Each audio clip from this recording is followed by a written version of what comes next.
Inside there's probably everything you can find.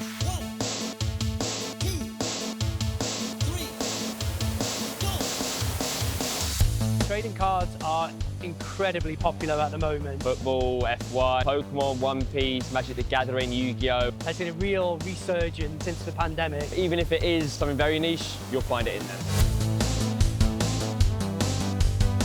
I know quite a lot of Asians who've come over, Singapore, Hong Kong, China, a lot of Australians actually, New Zealanders. The audiences that come to these events are very international.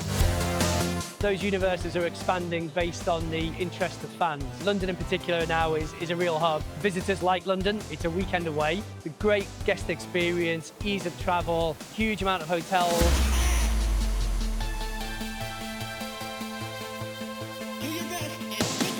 The London Card Show have been an absolute joy to work with. For us, working with the XL team made our life a hell of a lot easier.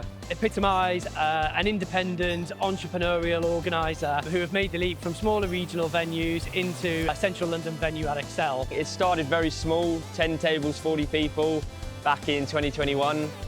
We just gradually grown it. We've been able to scale along with their ambition. So we hosted our first Pokemon event in 2016, occupied 2 event halls. EUIC now is over half of the venue. So we're able to scale with our customers, we're able to scale with those trends expanding. The aim is definitely next year, maybe go a little bit bigger next year. Some people love the fact they can be somewhere where they know they belong. The joy of getting together with your friends. Everyone in there is doing the same thing. They've got the same, they love cardboard.